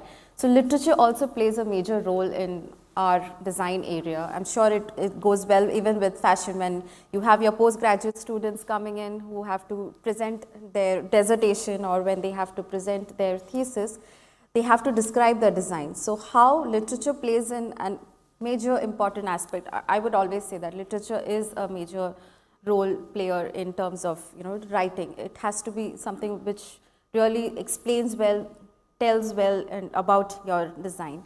So it's good to see how these interdisciplinary activities and all these interdisciplinary academics come together to discuss something on these lines. It's a pleasure. Catherine, if I could just ask you, do you have any particular cultural norm in fashion? And if there is something, what would you like to promote, or you think that this could be collaborated and it would work well for your program? Sorry, I didn't hear you very, very well, but I think that in terms of literature for the Contour Fashion Innovation Programme, I think there's a lot of potential for collaboration on that side, and I think you're completely right in that students, undergraduate and postgraduate alike, have to consider very carefully their presentation. They also have to produce dissertations and reports, etc. So that understanding of the written language is very important, but also it's equally important in triggering ideas and concepts as well. And I think it's that kind of initial spark, that inspiration can come equally from a news article that a student might have read and that might trigger further investigation, further research. It doesn't necessarily, I think often we think of design, especially fashion or art subjects, as having to have visual stimulus, which is often the case. But I think if we kind of open our minds and also students thinking to different ways of approaching design problems or questions, then actually we have a really interesting remit for innovation, really, and for thinking about things differently and for working differently. So yes, I think that's my response to that. Yeah, absolutely. When it comes to innovation, I think design has so many things that keep changing, and there are so many new things that keep coming up, be in terms of the materials or be textiles or whatever we see around, and so many things to know about in terms of sustainability. So it's a good thing, as you said, literature, yes, when we talk about our undergraduate and our postgraduate level students, where they have to focus on writing or submitting a report, it plays a major role. So that's something that, from a design background, I would always say that that's something to promote for, where students need to know the importance of how you need to write, how you need to present yourself at whichever level you are at right now. So thank you on that. That was a really good discussion on. Dr. Manjeet, if I could ask you, how do you think, for example, arts, design and humanities, when they come together, how you think that we can achieve sustainable goals? How do you think that it will help us achieve? I think it's really about identifying the particular goals and how they might relate to either the subject, the discipline, and also perhaps the theory that might go to it. I think earlier on, Jessica's presentation was great because it found really immediate connections with, no poverty, end hunger. But, for my area, I find that there's lots of the SDG goals are actually very much around the culture that we want to create. So gender equality is a really important one for me. That's SDG 5. I think SDG 4 is important as well, around quality education, because that often will enhance and improve people's lives. There's a number of those, and I think particularly through literature, they don't always, writers don't always solve the problem. But I think the very fact that they can articulate them, often through fictional settings, means that it creates an empathy, creates great connections amongst communities, and perhaps helps us to really understand different places around the world. And I think that works really well through fiction. So, one of the ways that I've been sort of looking at it is looking at women's fiction and looking at gender inequality, how that is being, addressed by writers. A book that I recently taught was The Testaments by Margaret Atwood. And in that, she very much looks at even environment in terms of the issue of infertility and how that has had a knock-on effect in terms of women's lives. So I think it's a really good way to kind of like encourage students to sort of appreciate different scenarios, and then to sort of maybe think on those and to sort of suggest ways to approach it in terms of solving some of these issues. Amal, would you, if I have to ask you the same, what would your opinion be on this? Okay, so the voice was breaking a little bit, but I think I got the question, which is almost kind of like how we can build those bridges and maybe around what are the suitable, let's say, or the relevant sustainable development goals. So I think the starting point again is almost creating, let's say, spaces, creating events and creating times for those reflections to happen. I think it will not happen when everyone is kind of like doing their own things. So having, let's say, those, I don't know, physical spaces or even those kind of, even for example, the panel discussion now we're having, I think that's a really good kind of a starting point. We don't know what would lead to next steps, but at least we know that we had a little bit of a starting. We kind of like knew about each other disciplines in a way and how we think in that particular discipline. And because we are in kind of like an educational setting, if you like, I think the starting point would be for us around the, which Manjeet mentioned, the quality education, which is the goal number 4, yes. And I think if we look at it from that perspective, we are doing this to enhance our kind of experience of the students and how we do things. That might be a really good starting point, and it could build from there. Yeah, absolutely. Catherine, would you like to share your opinion also? On the SDGs, yeah. I think that in terms of, when I look at student projects, we have such diverse student projects relating to the SDGs, and even at undergraduate, sustainable development goals are really embedded throughout most core modules. So students really have to, it's a really nice matrix because it's quite open. So if students, aren't passionate about climate crisis, they can choose different goals to focus on. And actually, we have such a diverse interest in these goals that I would actually say really that they probably are all relevant in some way or other. I think in terms of, apologies, I forget the numbers, but in terms of which are absolutely most relevant to my discipline, which is kind of under the kind of fashion design umbrella, I would certainly say that responsible consumption and production is kind of paramount, really.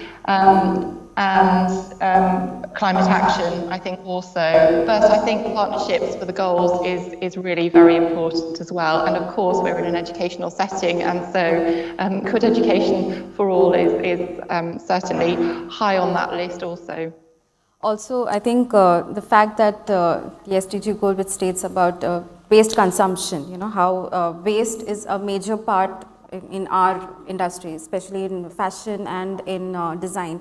We have a lot of construction waste that we see around, which we have no idea on, how that waste and where is it going to. So, it's important that we try to embed and, tell our students about the importance of how we can avoid the wastage, be it in the textile industry also. Because when we talk about the textile industry, there's wastage in terms of the dye that we have, textiles, the fabrics, so much of waste, the label, the tags, all these are part of the wastage. So all these, we as our faculties, we as academics, it's important that how we embed this in our modules. So whenever we have any session where we talk about sustainability being a part of our modules, it's like, what I share my experiences, what I have seen around, I make sure that I keep telling my students, why you should know about this, why it is important to talk, why it is important that you don't waste much materials, and why is it important to know more about sustainability. Because when we say sustainability, it's just not one part of it, it's like a major chunk. There are so many aspects that come into picture. So it's important when we add our information, we give it to our students, and it's good to see when they inculcate that and they understand and they work in those lines. So it's interesting to see all those. Just a last question. It is, I would like to have all of your opinions about how do you suggest, or what you think would be helpful for us to achieve sustainable goals in future, be in education or in practice? How you think we can reflect that to our students to enhance our education in future? Dr. Manjeet, would you like to start? Well, for me, I'm really passionate about internationalisation and the experience of students in whichever setting they're in, so be it in Dubai or be it in the UK. So for me, I think it's really important that we celebrate and we really recognise cultural differences. And I think that there is a way that we can use the SDGs to really emphasise global diversity and to see that come through in the way that we teach. So a sort of an example of that would be is that we have the programs in the UK that we are teaching here, but I think one thing that's really wonderful about the Dubai campus is the way that academic colleagues here are bringing their own cultural differences and their own teaching background to the way that they're teaching. So it might be the same program, but it's got this contextualized approach, and it's really allowing colleagues and students to bring their differences in, and those should be kind of encouraged, because that really brings a lot more of a kind of a unique aspect to the actual experience of the program. And so hopefully our students as well enjoy that, the teaching differences as well as the actual enrichment within the curriculum. Catherine? Yeah, I think in terms of uniting the SDGs, I think that it's really important to establish a kind of base understanding of what the SDGs mean, and also the kind of the main sort of problems really that we face, and some understanding of how to address them. We do see a number of students who really don't have visibility of, don't have any knowledge, prior knowledge, coming to university about, certainly about the UN Sustainable Development Goals, but also some of them really don't have a lot of knowledge about very topical issues such as climate crisis, or even kind of supply and sourcing issues within the fashion industry, which is, for them, their kind of chosen subject area. So I think that kind of common core knowledge, which could certainly be a cross-disciplinary and a collaborative approach to teaching and to learning, I think would be really, very welcome at undergraduate, throughout undergraduate, as well as at postgraduate, where we currently have it. It's not to say that the SDGs are not embedded, but they are embedded, I believe, in most programs separately, and I think bringing them together would give more options for students' understanding, and for also understanding how to tackle problems generally. So I think that kind of common understanding would be really useful. And then I think also during our meetings before today, we've spoken a little bit about kind of systemic, or not systemic, but kind of cultural norms and what might inhibit collaboration in some instances. And I think that, often those norms are potentially more systemic than they are specialist to the individual disciplines. And I think that sometimes it is about making time for collaboration, and also prioritizing collaboration, and of course the SDGs in general and sustainability in general.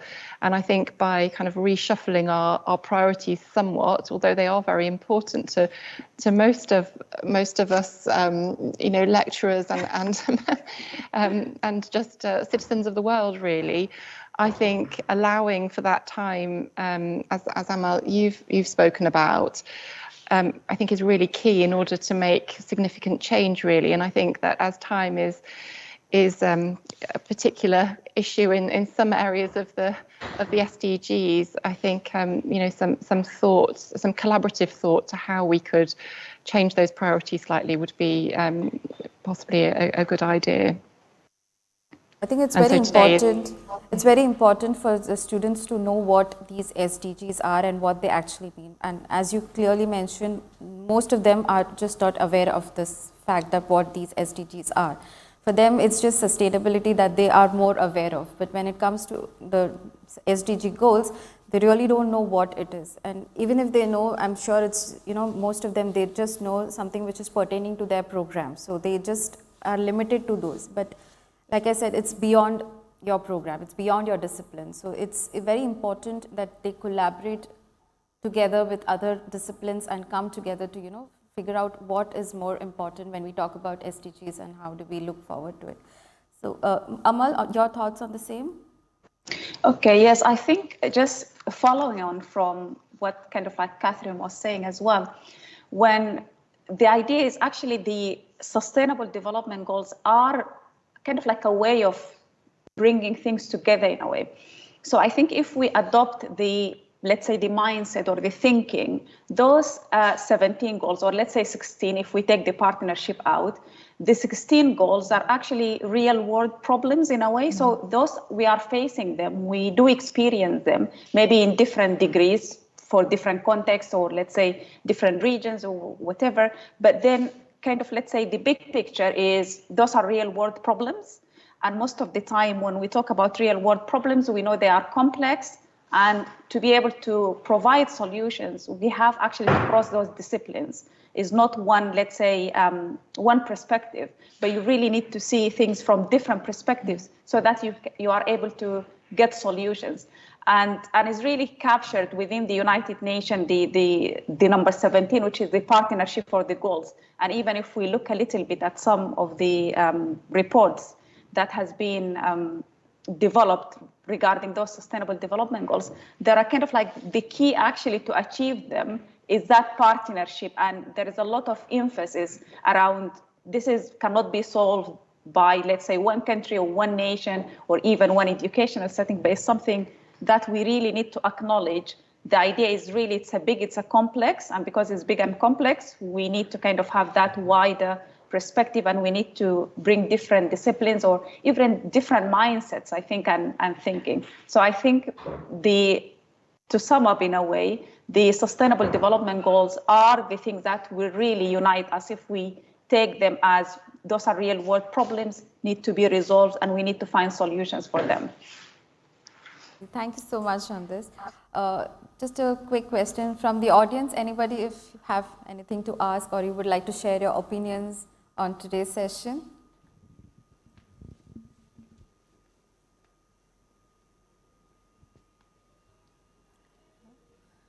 I can just add a comment. Yes. I thought it was really interesting what Amal was saying about problems. The SDGs represent real world problems. And actually, as academics, problem-based learning and teaching is really core to what we do. And it's so fantastic that, so although we're thinking about collaboration, actually problems are good because within an educational setting, they provide students a real opportunity to work together. And when you focus on the problem, it's less about who you are, what you're about, and it's about how we can solve this. And if that brings that together, actually that's really good for both the learning, but also in terms of us, building communities. Yeah. And that too is, obviously represented as well in the SDGs, in terms of sustainable cities and communities. Yeah. That was a good thought. Audience, anything that you want to share?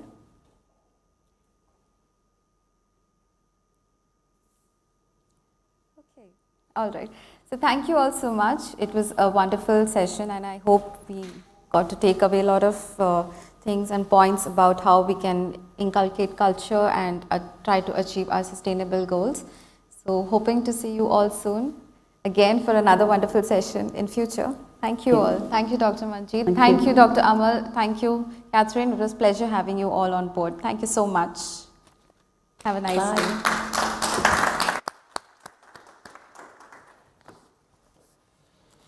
Thanks, both.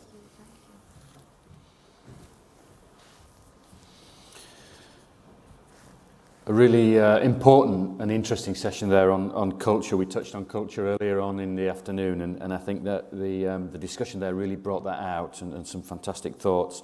So thanks again to Vijisha, to Manjeet, to Amal, and to Catherine for that discussion and that contribution to our whole of discussion this afternoon. Thank you. We now have a break. We are breaking now for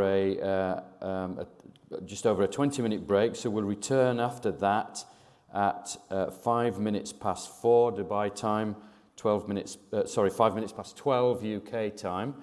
So there's an opportunity for those colleagues in the UK, in Leicester, to go off and get a cup of tea. We're in the UK Pavilion here, so I'm sure we'll be offered a cup of tea. And we'll see you all back here at 5 past the hour. Thank you.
Okay, welcome back everybody. Hope you're all suitably refreshed, and time for us now to continue with our next session in our Reaching the Global Goals, Integrating Sustainability into Higher Education and Research event. It's a great pleasure for me to introduce the next speaker, who is Mark Charlton. And Mark is DMU's Associate Director of Public Engagement. And Mark has been the lead on our SDG engagement with the United Nations over a number of years now, and particularly leading on our SDG 16 hub activities with the UN and with the university, both back in Leicester and here in Dubai. So wonderful to be able to welcome Mark. And Mark is going to speak to us about the UNAI SDG 16 hub at DMU. We've heard about that. We've heard about the hub status and the renewal of the hub status. And we now are able to go over, hopefully, if he's ready, to hear from Mark.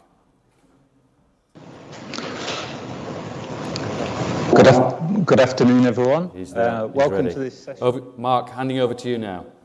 Thank you very much. So, welcome everyone. This is a great opportunity for me to talk about the SDG hub at Montfort University.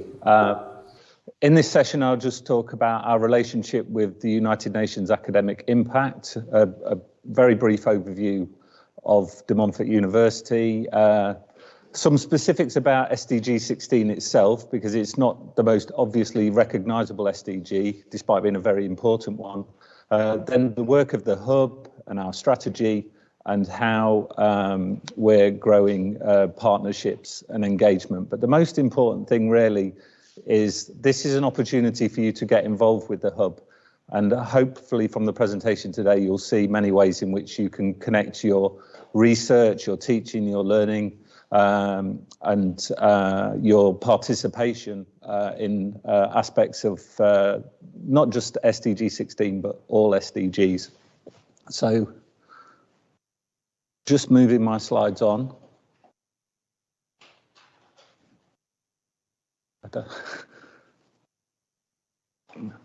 Oh, that's it. So now I've flicked on too far. This is awkward. Okay, about United Nations Academic Impact, and apologies for my heavy-handedness there. So the United Nations Academic Impact is part of the United Nations, and it aligns higher education with the work of the UN worldwide. And there's more than 1,000 institutions who have signed up to be members, and we are connected in a global network, and we support the principles of the United Nations and, of course, the Sustainable Development Goals. We support new mandates and campaigns, especially calls for action on any given year. We celebrate UN days, and we bring people together. There's obviously a significant focus on human rights and access to education, conflict resolution, and of course the SDGs. Worldwide, there are a total of 27 hubs focused on championing aspects of the UN's work. 10 of them are principal hubs, and 10 of them focus on the 17 Sustainable Development Goals, and DMU is one of those SDG hubs. So when you collectively look at this work, you see that there is a keen value and strategy running through being a member of UNA